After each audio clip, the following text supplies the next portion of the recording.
to Horsefly Chronicles Radio with Julia and Philip Siracusa, sponsored by Carnation, airing live on the United Public Radio Network on 105.3 FM in New Orleans.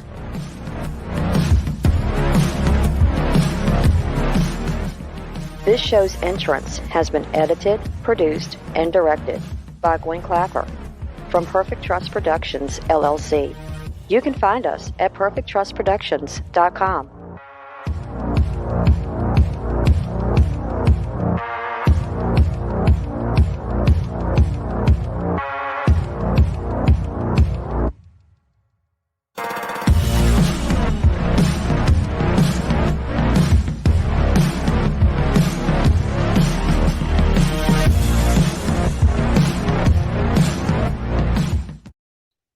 Hello, everyone, and welcome to Monday night segment of Horsefly Chronicles Radio with myself, Julia Siracusa, and Phil Siracusa. We're broadcasting live from the International Public Radio and the United Paranormal Radio Network on 105.3 FM from New Orleans. This evening's show is fully sponsored by Carnation, so we want to thank them for their sponsorship. You'll have to do a few things in order to participate. Go over to our YouTube channel, UFO Paranormal Radio or International Public Radio. You can also go into all of our Facebook stations, UFO Paranormal Radio Network, UFO Undercover with Joe Montaldo, News on the Flip Side, Twitch, SoundCloud, and Podbeam. Also go over to our group, Horsefly Chronicles Radio. Get in if you haven't. Today, guys, we have two amazing guests. Please welcome Francis and Doug from Beyond the Veil Investigations. They are a married couple who investigate the paranormal. Frances has had paranormal experience throughout her life, but it wasn't until they had a child and moved into a haunted house that the experiences intensified. Since then, they have dedicated themselves to learning as much as they can about the paranormal, including investigating haunted locations and getting the best evidence out there to prove what their experience is real.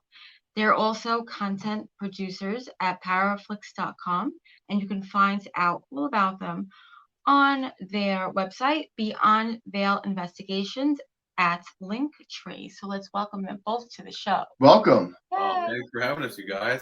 We're excited to be here. Thank you for coming on tonight. Oh, no. So this is interesting. You have an interesting bio. Take us to the beginning. You know, whoever wants to start first, like what was your first encounter with the supernatural? Well, for me, I was really young. We're originally from Arizona. So as a child, I would experience, it started little things like being in my room and hearing somebody call my name, or I'd wake up at night and see, like, the best way I could describe it is energy, like giant ball of energy sitting at the edge of my bed. It would just be spinning. And I was like afraid of it. So I'd turn away, and I'd have nights where I'd feel something sit right next to me on the bed, but I was terrified, you know, I just didn't want to pay any attention to it. And then when I was probably in my late teens, I actually saw, I was a passenger in a car, and we were driving midday, and I saw a girl standing in the middle of the road. And I remember thinking, wow, you know, she has this really long dress on. It's so hot out here because Arizona, 115 degrees. And I was looking at her, and I was like, it's like she had a long dress on, long sleeves. And I'm like, it's so weird. I can't believe she's wearing that. And as I looked up, I realized she had really long hair, and I couldn't really see her face though. And it just like shocked me. And so like, I just froze. And as the car turned, the person driving the car is like, did you just see that? And I'm like, oh my God, did you see that too? And they're like, oh my God. And we were freaking out. That person would never talk about it again. They wouldn't talk about it. They didn't want to talk about it with me. And then it kind of went on from there. It was mostly little things like that. We have two older kids that had little things happen that would, like my son one time was in a store, and he's like, I don't like that woman over there. I'm like, what woman? You know? And he's like, there's an old lady sitting over there staring at me, and I don't like the way she's smiling at me. And so I looked over there. I'm like, okay. I'm like, you know, it's okay. Don't worry. I saw it, you know, little kid. But when we had our daughter, who's 9, we moved to Ohio. That's just when everything just got. Yeah, this is interesting. So this has a lot of similarities. Yeah, let's back up a little bit. How old were you? when, The first experience, the very first. gosh, probably maybe 6, 7. Okay. And so you were 6, 7, and that was your first experience. You see like this I ball of energy. And as you're going on through life, now you're starting to, so do you actually see with your eyes a person, a ghost person, for example? A girl. Yeah, I saw her midday. It was like 12:30 in the afternoon, and I saw her right in the middle of the road, in the middle of traffic. And I thought that's so weird because it's traffic, and I was like, oh my god, it looks so hot in that dress. I couldn't believe the way she was dressed, and that was the first time I ever like saw a person. So it wasn't the mind's eye. No. It was the physical eye that's seeing this. Oh And yeah. what did she disappear? What's that? She disappeared? No, because what scared me is this car turned. She turned with the car, and that's what caught my attention. Was at first I was like just staring at her. I was frozen, and as the car turned, her whole body turned with it, and I was just like so scared until the person next to me was like, "Did you just see that?" And we realized we both had seen the same thing. Does this look like somebody from like the 18th century or somebody from the 17th century or the 19th century? Because it was a long dress. I remember it was yellow. I told him that I'm gonna get a tattoo of her someday because she's burned in my brain. Long sleeves with lace, and it was definitely a high dress, and it was to the ground. And she had long dark hair. And I'll always remember what she looked like. Always. I was gonna say that's gonna So that's like the stick with you. 1800s, right? The long dress. Yeah, Down the Yeah. 1800s, right? that's creepy. I ask you these questions because I've been doing radio for a long time, and there's a pattern, and it's fitting the pattern of the adventure of the ghost and how they appear into your life, right? Yeah. And what about your husband? Take us to like your beginning story. Oh, well, my first experience wasn't until we had our child and moved into a house up here in the Cleveland area. It wasn't until we moved into the haunted house that was mentioned in our bio that I had my first experience. Like, I didn't grow up with it or have experiences all the time. It wasn't until it was in my face and all at once and very intense. That was my first experience. Well, what do you mean in your face? Can you give us some description of what you encountered, what your thoughts were, how you felt? Oh man, it was well, to start off, we first moved into this house. We didn't feel anything the first little bit. And our first experience was there was a crawl space. We're from Tucson, Arizona. There's no such thing as crawl spaces. Attics aren't common there. It was, very ranch style 1-story houses. So the thought of a crawl space was new to me, and I couldn't get this dang thing open. I tried prying it. I got a screwdriver, knives and everything. I couldn't get it open. And it wasn't until, was it like a week later? Like 2 months later. Like 2 months later, when I go upstairs, and Francis had a big jewelry box. It was on 4 legs, probably like a 3 or 4 foot tall one. This thing was moved out of the way, and the crawl space that I could not get open with all my might was just wide open. Wow. So that right there was my first experience of not. Yeah. Was there anything in the crawl space? What's that? Was there anything in there? No. I stuck my head in. I looked around. I didn't see anything. It was a huge open space. It was monstrous. I didn't get in there and climb around. So, I mean, there could have been something in the depths of it, but not just scared, but I was nervous. I didn't want to go in there and explore around. Yeah, some of those crawl spaces are huge. They look small in the beginning. We had an old Victorian house. Say that. And it was sealed up. You stick your head in there, and it gets bigger and wider. Like if you have the courage to go in there and not fall through the floor. But some of them are really big. Yeah. And you have to wonder, why is it sealed up?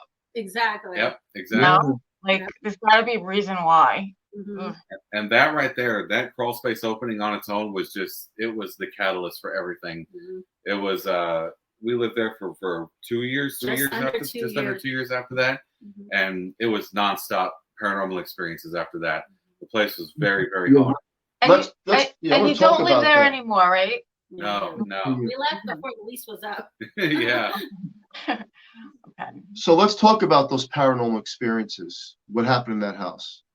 Well, it started off small. It started off with, the traditional noises, and then like bangs and stuff like that. We didn't really pay too much attention to. One of the first experiences. Well, that and the energy. Yeah, it was very heavy. You couldn't walk up the stairs without feeling like there was something at the bottom of the stairs watching you walk up. There was always something watching you. It was. And you guys are paranormal people. You know what that's like when you can feel something watching you. That's the worst part. You felt like that 100% of the time. We wouldn't even go to the bathroom at night because I was so afraid to go down the stairs, because when I was coming back up, I could feel it.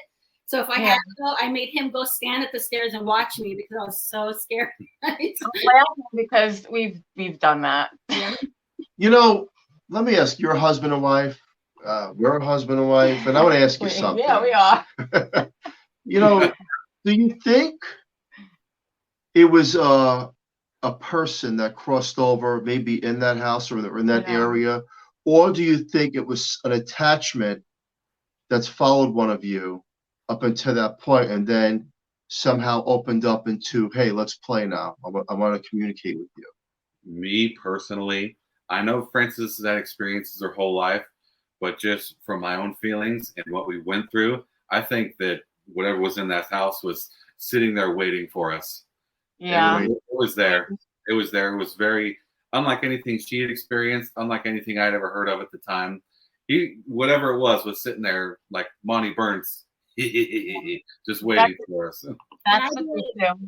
And I believe it had something to do with the energy of our daughter, because she was the focus, I think, of why I got all the negative energy. I think, the things that happened to her, I think it was like trying to come after me to get me away from her, if that makes any sense. Yeah. It wanted the baby. Mm-hmm. Really? Wow. Did you do any research on the house to see? I tried to do some research, and I couldn't find anything except from a name from like 20 years ago. But of course, before that, we had learned like a year and a half into it from a neighbor that house had been abandoned before we moved in here. So that we did not know. I had went to the manager and told him that I was hearing voices in the house. If he'd had former complaints from other tenants, he's like, no. He's like, why? And I was like, I'm telling you, we hear women calling out. We had voices mimicking our older son that would call me, and my son wasn't home. And I would tell him, he's like, oh, no, it's just an old house. They make noises. But then we found out from the neighbor that he hadn't owned it for very long. He had bought it, abandoned, and fixed up, and we were the first ones that moved in. He hadn't heard anything from previous tenants because he didn't have any previous tenants. And we didn't know that. He bought the thing abandoned, renovated it, and rented it to us, and didn't tell us that it had previously been abandoned for X amount of years. Mm-hmm. Yeah, that's not good. No. Where you live today, is the same spirit or entity with you? Yeah.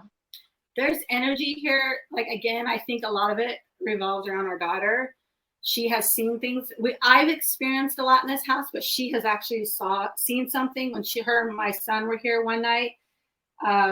He's 23, so he's much older, and they're watching a movie. We're at a concert, and he just sends me a text message. He's like, Mom, something just ran up the stairs. He's like, I full on heard footsteps running up the stairs, and the dog ran after it. And he's like, I am freaking out. I'm like, you got to stay calm. He's like, she's really, really scared. I was like, you got to go upstairs. Sure, nothing's there. Go up there. He's like, I don't want to. I'm like, you got to go up there. So he took her up there and showed her nothing's in the house. Well, I came home that night. He was very freaked out. He said it just sounded like someone stomping all the way up the stairs. And there's a gate up there, and the gate never opened. Well, she didn't really say anything to me until about 2 weeks later. I was folding laundry, and she just comes up to me. She's like, why did brother lie to me? I'm like, lie to you about what? And she's like, about the woman. I'm like, what woman? And she's like, I saw her running up the stairs. And I'm like, at first it took me a minute to realize what she was talking about. I'm like, what woman? She's like, that night I saw her running up the stairs. And she described her head to toe, what she looked like, what she was wearing. And, I was a little freaked out, and I just said, well, what did she look like? And she described her. I was like, did she look at you? And she said she was running, and she looked at me like that and just kept running up the stairs. And she was emotional because she said she didn't look like a ghost. She's like, she looked real to me. She's like, I could see her skin. So it really freaked her out because her mind was a ghost to see through. And so she was really emotional about it. She was like really upset and crying. And she's like, it was just so real, And so I just talked to her about it. And she's like, what? She was confused as to why she saw it. And I told her that, I just think she has some special abilities that, that mom has some of them too, and it's okay. And she's opened up to me over the last couple of years of things that she sees and hears in the house, and I let her know I believe her. I let her talk to me about it, because it can be unsettling for sure. There's definitely you'll hear the office chair rolling across the room, weird things like that, but it's not bad like at the other house. So it's not like something that's evil trying to like. The other house was bad. This house, you feel and hear things, but you don't get that feeling that you're being watched, or that you're doing something wrong, or that something's going to happen to you. You just don't have that feeling here. But maybe something was attached to your daughter and it followed you to this house. Is that what you guys think?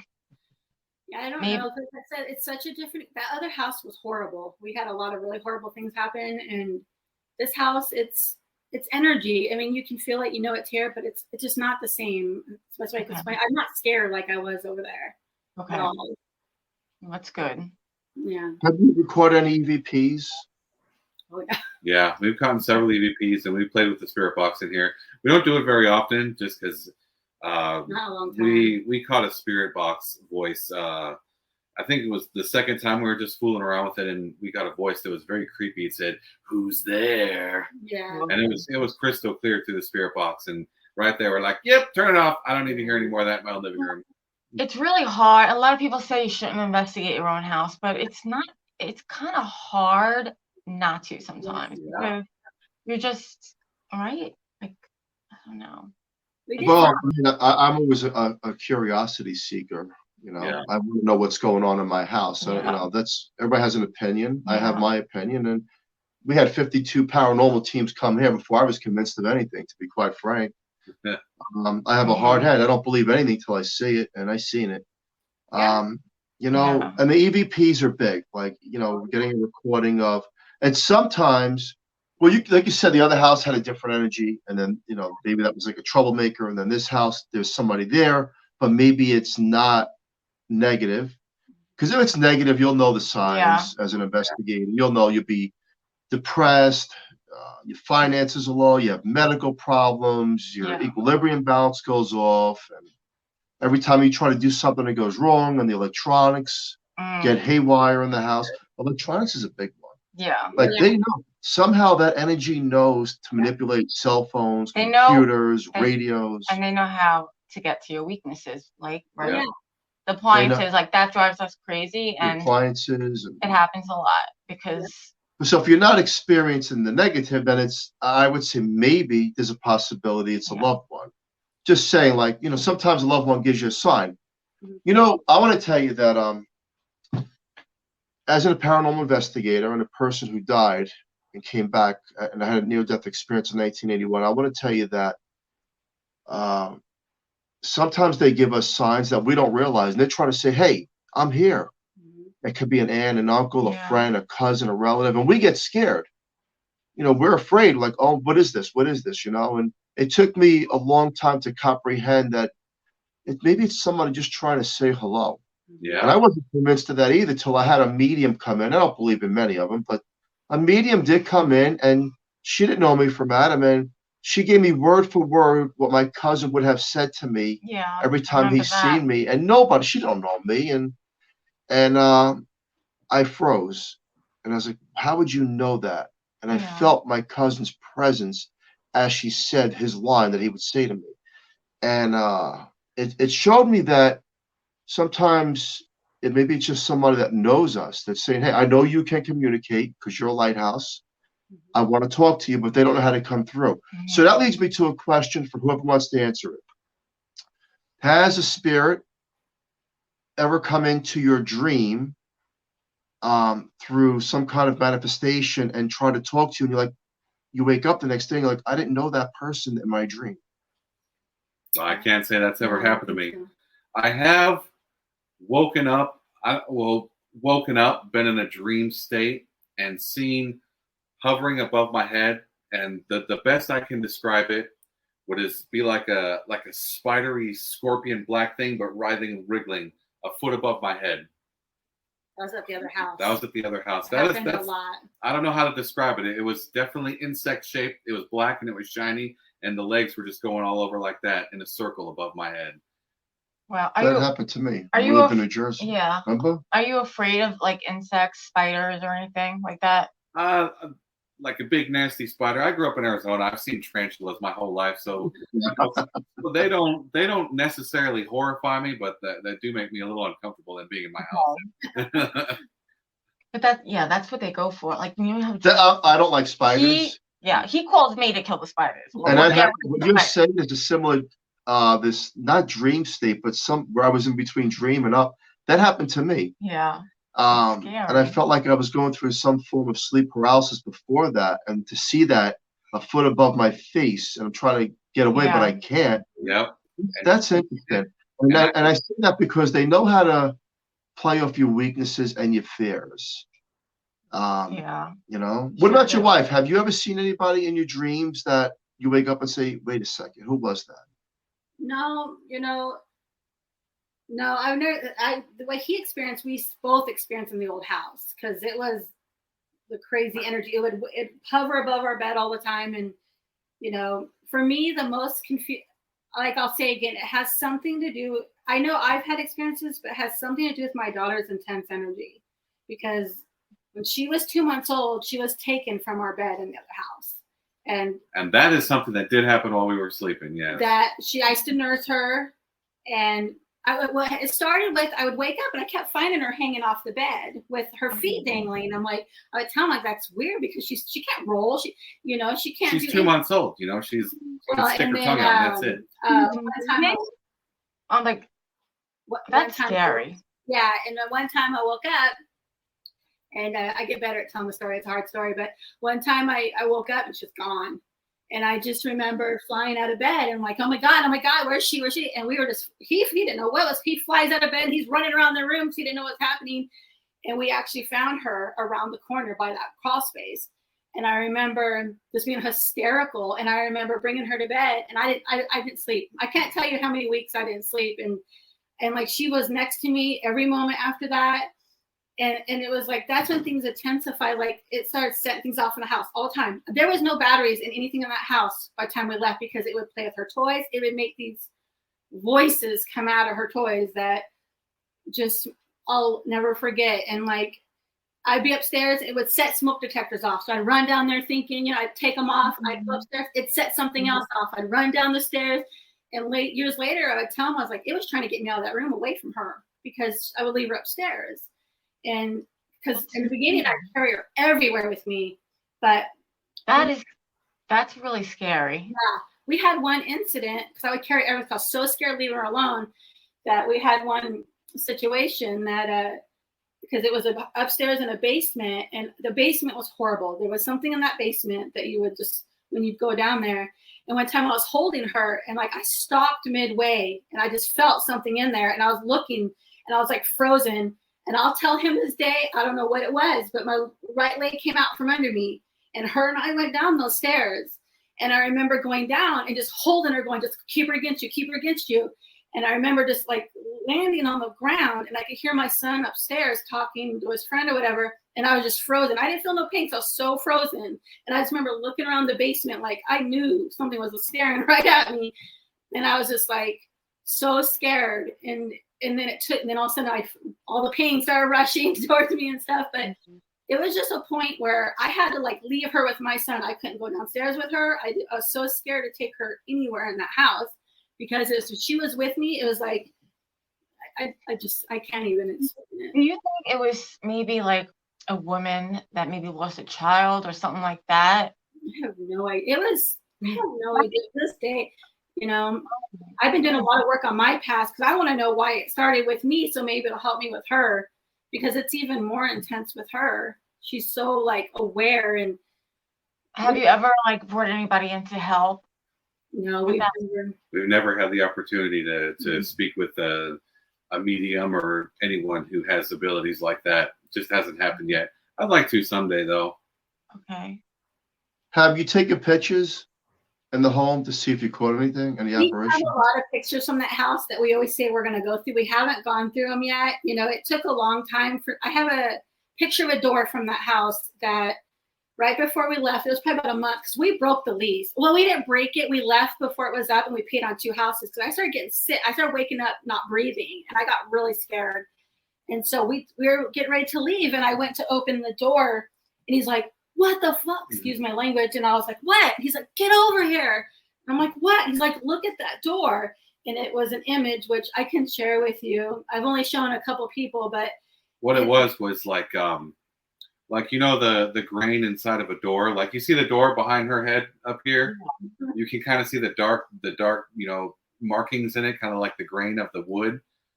Well, embedded in the grain of that wood was a figure of like had wings. The thing had wings. It had horns. It had like a snout, and you could see its arms and its legs, and you couldn't really see its feet. You couldn't.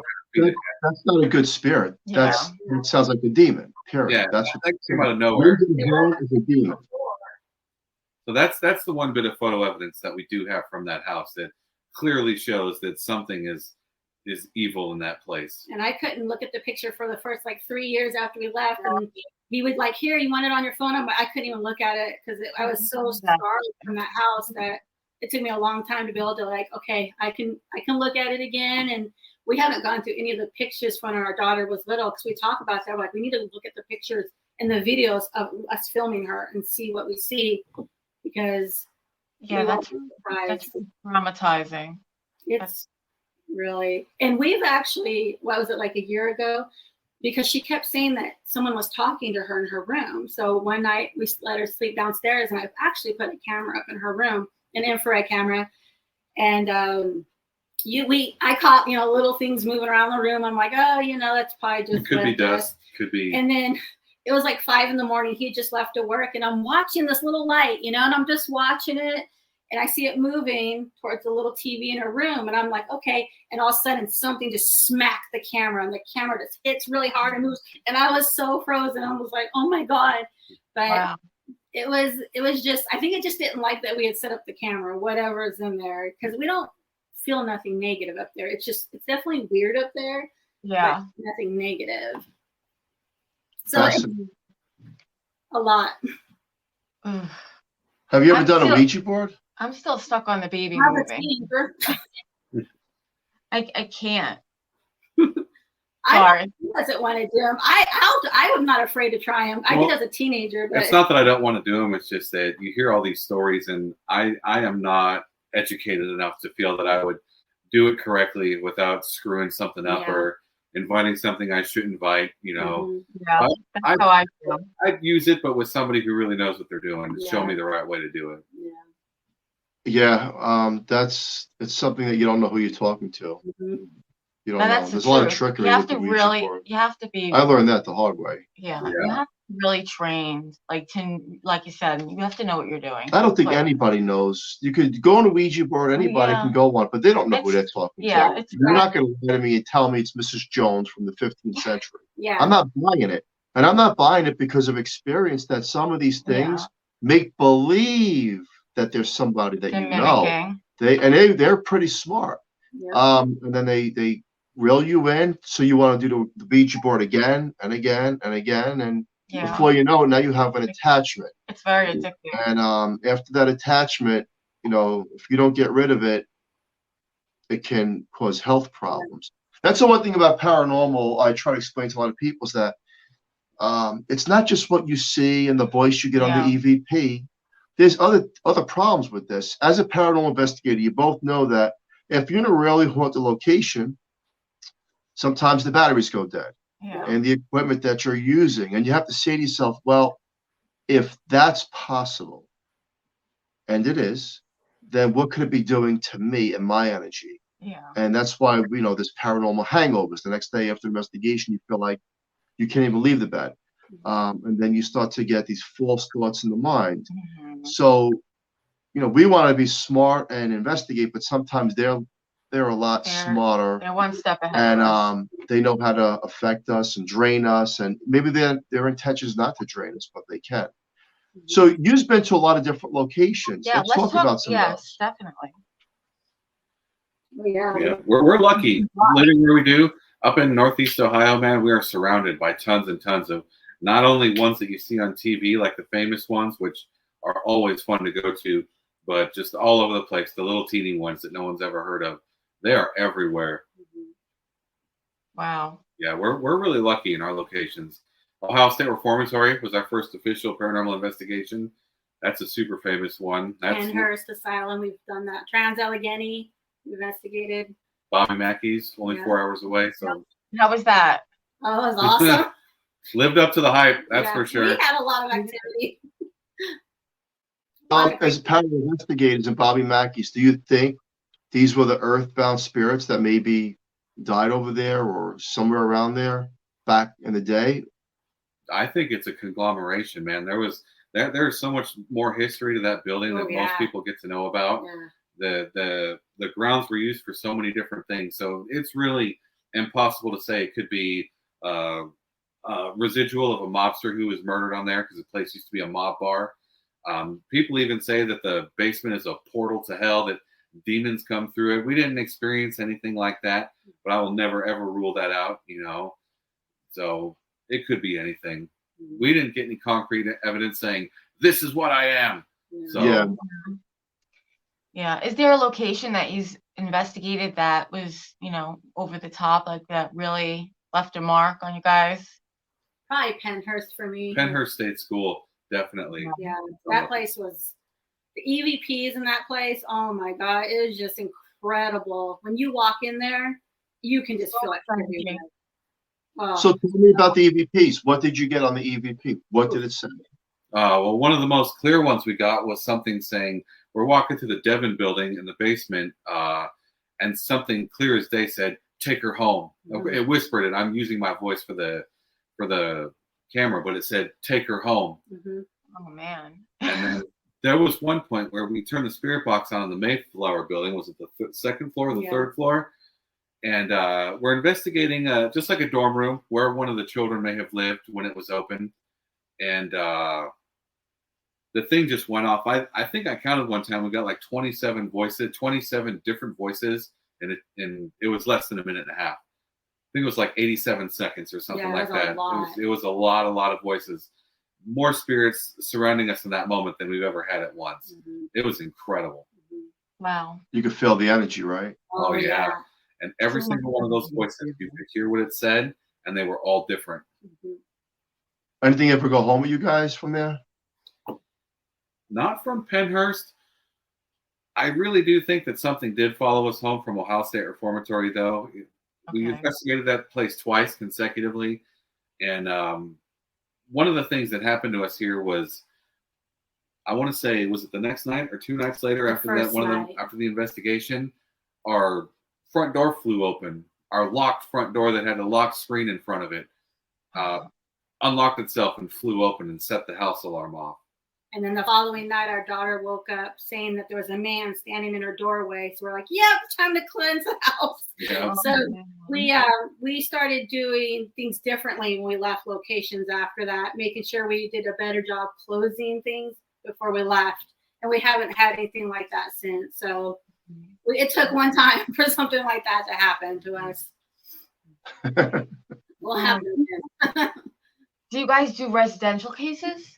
We haven't done anything like that yet. We're open to it. We just haven't had the opportunity yet. No one in our area stepped forward saying, hey, will you come over? So if that ever happens, we'd do it. We just haven't been given the opportunity yet. Now, what do you like to use as far as equipment that gives you the most compelling evidence? As far as equipment goes, we really keep it basic. We don't have too many gadgets. We use 3 different recorders. We just acquired a second camera, which we're going to start using, a night vision camera, because we like to investigate in the dark. And then the spirit box with a JBL. And then last year we actually won in a contest, a REM pod. So we've been trying to play with that too. Haven't had too much success yet, but we're bringing it with us and attempting to use it here and there. But that's really it. The recorders are the best, though. Recorders, definitely. Yeah. Oh yeah. Hold that digital recorder, man. That's my favorite piece of. Everybody says that. Yeah, you can't rule that out. That's for sure. Everybody spends so much money on all this, and all you need is a digital recorder. Let's go back to the Warrens, right? Yeah. Amityville, The Conjuring, a recorder. Yeah. That's it. Yeah. I cannot wait to go to the Conjuring House. Yeah, we definitely, that's on the bucket list. Yeah. I'd love to go to the Conjuring House. What about the Winchester House? Oh, that would be man. amazing too. Yeah. That location would be incredible as well. Yeah. I would love to go there. So let's talk about Powerflix. Yeah. So you guys are doing really, really, really great. Congratulations. Thank you And so much. how did this experience, like, how did it all come together? Well, we had been on YouTube for a couple of years. You know, I don't want to say we were struggling because we were lucky. We had a lot of good support. We were getting some pretty good views per video we were putting out. And then we just happened to hear through the grapevine that this, Netflix for the Paranormal streaming service was looking for people to join the team. And that Patty Negri, she's been featured on Ghost Adventures a few times, but she was one of the executives on it.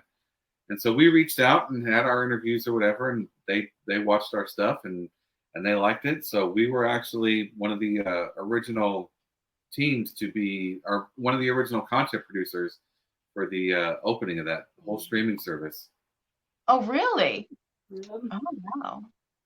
That's awesome. That's awesome. Yeah, we got really lucky, man. It was really, really nice after a few years to step away from YouTube and stop worrying about view counts and thumbs up and thumbs downs and negative comments and people trolling your videos, and not having to worry about that anymore. It changed the game for us, and it helped me as far as, you know, being a video editor.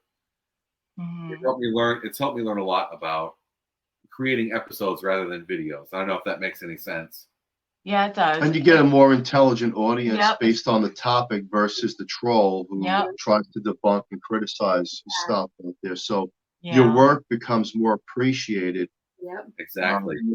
So that's great. Yeah, it's a really good platform. Yeah. Yeah, Really, it's great. Mhm. They're growing too. They're Oh big. my God, yeah. yeah. Every day it's new people. It's really fun to watch. And it's interesting, and you know, it's real. Like, do you have anybody in your family or friends says, "Oh, come on, there's no such thing as a Oh ghost"? yeah. Oh Have yeah, you- I do it all the time. What do you say? That guy's at work. I work with Menly Man. No, that's a bunch of crap. That's a bunch of fake. It's all fake. It's stupid.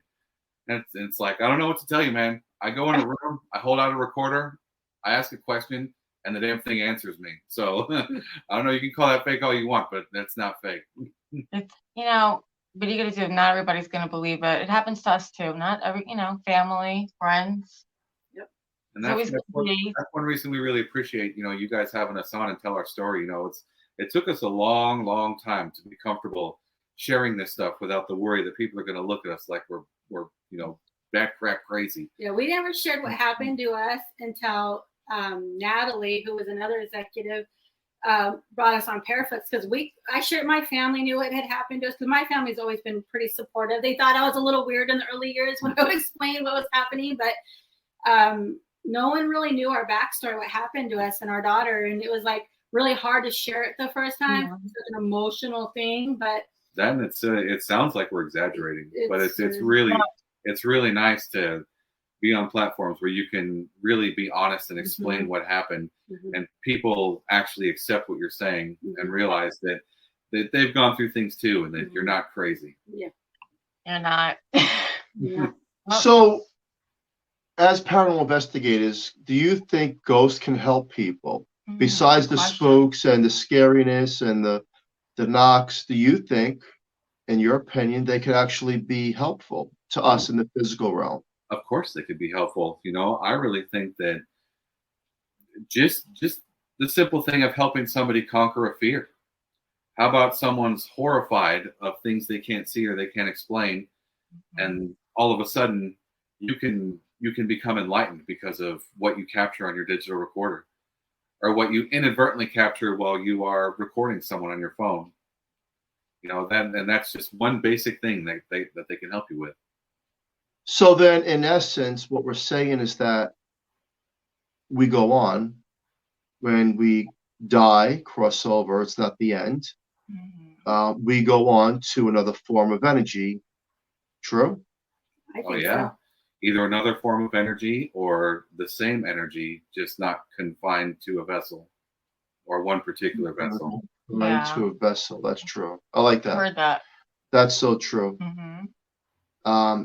Being free Yeah. out of the body, out of the physical realm. being free. Hey, and you know, to the listener out there, I want to say this. For those that may question whether ghosts exist, I want everyone to think about this for a second. Let's go back 20 years ago when if you told someone that you're abducted or you thought you seen a UFO or there's a such place as Area 51, it was denied by the United States government. It was denied by most people, and no one wanted to really come forward because they felt stupid. Well, now let's backtrack the last 2 years on all the news stations and all the videos that have been caught by our astronauts. Yeah. So where there's something out there that is a craft, that is not a demon, it is a craft. And now the government's coming forward and saying, we don't know exactly what it is. So what does that tell you? It tells you that the possibilities of every realm, whether it's natural or unnatural, does exist within the physicality of what we can see, hear, and conceive. And the ghost, demons, angels, people that we've loved that crossed over, they're never, ever, ever truly gone. The way when we cross over, we all have a clock ticking within us. We're never gone. And you know, as paranormal researchers ourselves, I try to teach people how this is not the end. Yeah. This isn't it. I promise you. And I'm more of a messenger because of my near-death experience, and I know that side exists. This is not the end. In fact, you said it perfectly. This is the vessel. This is something that once you're outside of the vessel, you're open, you're free, and you don't have that pain and that emotional feeling of sadness. It's just that it's the true person of you. And a lot of orbs, now most orbs, we can rule orbs out as dust particles and water vapors, but there are true orbs. Well, there are. And I believe from my experience that the energy of a spirit, the way we see it with our eyes and the equipment that we have now sees it, is a ball of energy. But does it really look like that through another lens that maybe we haven't created yet? Maybe that is the actual apparition. We're just not having it magnified to what it should be. So we can say, wow, there is that person. A lot of these investigations, myself and Julie and I'm sure you have done, and so many people that we've interviewed, we talk about a home that's haunted, and the home does not have stairs, for example. Yeah. But yet, on the them. recording, there's someone running up and down the stairs, only to find out that the home was refurbished and remodeled, where stairs once existed. Yeah. Then we talk about, well, then there's different dimensions. And just because we don't see the stairs and they don't exist means that these spirits are not in their time frame, like the 1800s or the beginning of the 1900s or the 1700s, where maybe that some of them are still there. We try to figure out every single piece of it. I think that's almost impossible, but they go on and we go on. So when your home that you live in and where we live in, I'm sure I'll be haunting people when I cross over this house, but we go on in our energy. So some of it's residual, right? It's a replay, and other is intelligent. It's there because if you ask a question and you're getting an answer based on that question right then and there, that's an intelligent response. So then there's that communication of you're here. And I've asked spirits, can you see me? Yes. Yep. Can you hear me? Yes. That's precisely what I like to do. I like to go out there and not ask the traditional. I mean, of course, I will ask, what's your name? What color shirt are you wearing? What color shirt am I wearing? But I also like to ask, can you see each other? Can you speak to each other? Is it cold where you are? Do you like it when it's cold? I ask things like that because I really want to learn more about where they dwell. I think it's like another dimension. It's like we're inside of one bubble and they're in another bubble outside of our bubble. Like the others. And they can come through back and forth. Yeah.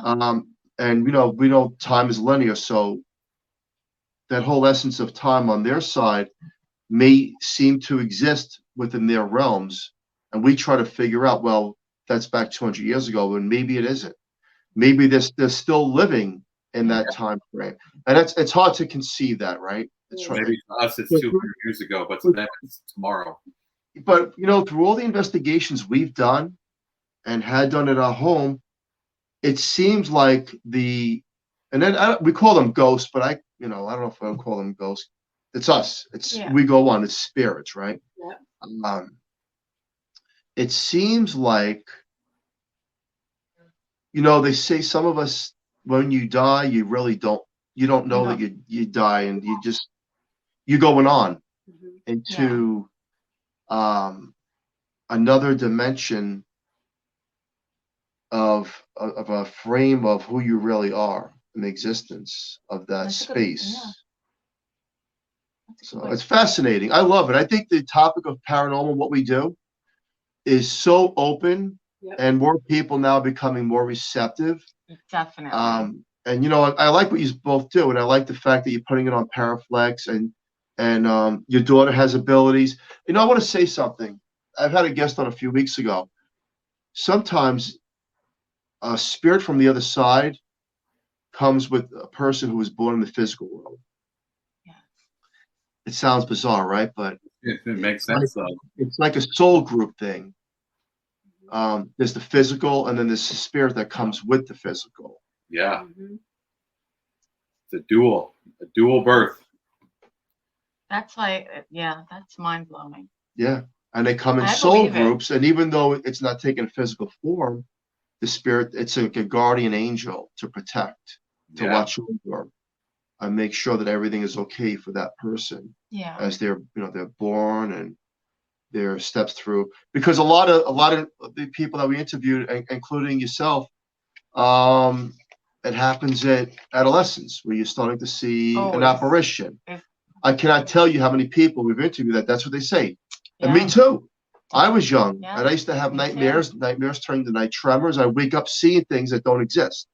I tried telling your parents that in the 70s.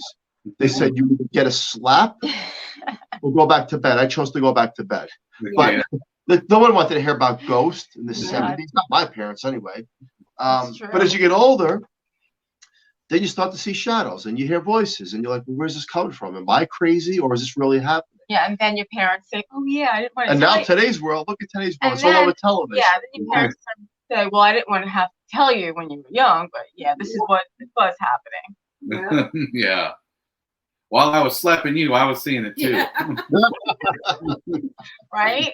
It's true. But today she's like, "Well, by the way, that kind of did happen." I'm like, "Really?" So both of you, tell us your goal. Like, you're on Paraflex, you're investigators. Tell us your goal. Do you want to try to one day capture the Holy Grail of the full apparition? Talk to us. Yeah, of course, that's the goal, is to really do what we've been talking about this whole time. Just get the message out there, and really just do our best to capture the most groundbreaking evidence that we possibly can. And that comes from the videographer in me, that I really want to one day capture it on video. And I want awareness that it's real. I want awareness that things happen to people, and it affects their entire life, and people not to be afraid to talk about it, because it's hard for me to still talk about, but it's like, and it drives me to go out more, though. I tell them all the time, I'm like, we're getting ready to go full force again. We're taking our kids on a vacation, and then we're going to come back and go full force investigating again. And it's like, I'm just determined. I need to find that thing that just clarifies everything for me, because I have so many questions about myself and my daughter, and it's And then what happens is you leave with more questions. Yeah. You get some answered, and then it's just. From what you tell me, from the story you're telling us, the experiences that you've had, I think it's where you live now. I think it's somebody that's watching over. And it could be, and I've talked, because my dad died like over 20 years ago, and our other kids, when they were little, had with like my oldest daughter was like, one day she's like, "Why were you at the edge of my bed last night?" I'm like, "I wasn't at your bed." She's like, "I saw someone tall." My dad used to look like a biker, long hair and stuff, and I was like, "Nope, that must have been Grandpa," and but then I didn't experience it myself or anything for many, many years. And then our daughter, she's been experiencing things. I'm like, maybe it's my dad. He never met her, he never got to meet her, and You know, he died many years ago, and then I recently lost my mom recently. So it's just like, you know, there's the energy. There's a lot of energy right now. So it could be. Yeah, it's sad when you lose someone you love. Yeah. And that's another reason we're in paranormal, right? Because it's the experiences of ghosts are real. We go on, and that means the loved ones that I've lost go on. That means if I backtrack 3 minutes ago into this conversation, when I'm asking the spirit, can you hear, see me? Yes, yes. So that means the loved one can do that as well. Yeah. And when you talk out loud, or like they say, a song goes on the radio and you're thinking about a parent, or there's a certain perfume or cologne, or you see a cardinal. These are signs that the other side is saying, hey, I'm here. Yeah, I had a sign when my mom passed too. My when my mom died, was it 5 years ago? My dad, he actually bequeathed us the Jeep Cherokee that she was driving at the time, because he had his own cars. He didn't really like it. He bought it for her, and he knew we could really use a second car, so he kind of bequeathed it to us. And he drove it into town, and we met him at his hotel and gave us the keys, and I sat in the driver's seat. I went to put it in gear, and I felt my mom's hand on my hand as I went to shift it, almost like telling me, like, this is right. This is what I want. Wow. That's he nice. was really emotional about it. Yeah, I cried like a baby. I got chills just talking about it now. But so I know exactly what you're talking about. It's real. I love to hear things like that. Everybody hears paranormal, they get scared. It's not always scary. No, it's not. I mean, there are cases like, there are negative entities, but there's also the good side, right? Where the loved ones are trying to watch over. Yeah. And, there's a nice side to this as well. And I believe, even to the listener out there, that talk to a loved one out loud. It doesn't have to be just through meditation. Talk out loud. Sometimes they'll acknowledge and they'll respond back in a way where you'll get this thought subconsciously through the mind. Hey, wait a second. I remember that time I was with you when we did this. And that's a beautiful feeling. It's a very nice thing. And they're truly never, ever forgotten, because they're truly never gone. They're gone in the physical realm, but they're not gone in the spiritual realm. And that's where we all end up eventually. And that's a beautiful thing. And the fact that, there's people like yourself and so many people around the world that communicate, it's a learning, it's teaching, and it's helping other people cope with life experiences as well, I believe, right? Yes. Going through some hard times, and then you talk to a loved one on this side that they can acknowledge you. And to the listener out there, you can just put a recorder, a digital recorder. If you lost someone that you love, ask a question, and sometimes you may get an answer. You may get a hi, you may get I love you, you may get something from the other side. They're truly never, ever gone. And that's very important. Or even a smart ass remark that makes you laugh, something that they know that you would appreciate. Yes. Most definitely. So as we're coming down to the end of the show, tell us like some of the locations you might be going to and all that good stuff. We're heading to Indiana State Sanitarium. We're going to Monroe House this year. We're going to we're going to try to hit hospital on Old College Hill. Yeah, we want to do that one. There's a couple schools we're going to investigate. We have about 9 lined up right now. We're hoping to get some more. So we're going to go full force. And then we have some stuff that we have previously filmed that are going to be coming out in the 3rd season. Hinsdale House and Ashmore Estates is coming out. Yeah. So we've got quite a bit lined up for this year. We're actually pretty excited. It just takes a long time because it's just us that does all the editing and does everything. So it takes a while to get it all out. The editing forever. I was going to ask that before. Do you ever bring anybody in to help you, or you guys just... We do it all ourselves. Yeah. It takes a long time to go through every second of footage. So I want to be as authentic as possible. Yeah. If I can't tell what it's saying, I'm going to turn it up and slow it down and listen to it 500 times until I know for a fact. Every voice, every VP, just like me. Dissect every little thing. Hey, where can people find both of you? What's that? Where can people find you? We're on TikTok. We're on Twitter, Facebook, Instagram, YouTube. We're everywhere right now. So and of course Paraflix. Yeah. Paraflix. And Francis, thank you for telling our listeners and us that story. I know it was hard for you. Oh, of course, it helps me. It's therapy for me to be able to talk about it. So. Well, thank you so much for coming on Horsefly Chronicles Radio. Keep up the great work. Thank you. We definitely want to talk to you in the future about some more investigations you've done. Having said that, Julie, wrap it up. Okay, guys. Well, special thank you to Carnation for fully sponsoring the show. We love them. Join us next Monday night at 8 o'clock, 7 at CT on 105.3 FM from New Orleans. And stay tuned for Trishmo with the missing piece. Thank you guys for coming on tonight. Thank you for coming on. And really quick, our condolences to someone in the paranormal field, Bill Freeman, who crossed over today. Our hearts are broken. He was a very nice guy, and our prayers are with the family.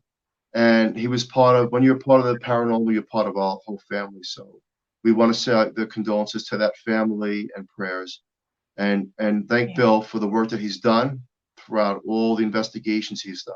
Yes, thank you. Thank you, everyone, and have a great night. Have a great night. Have a great night. Thank you.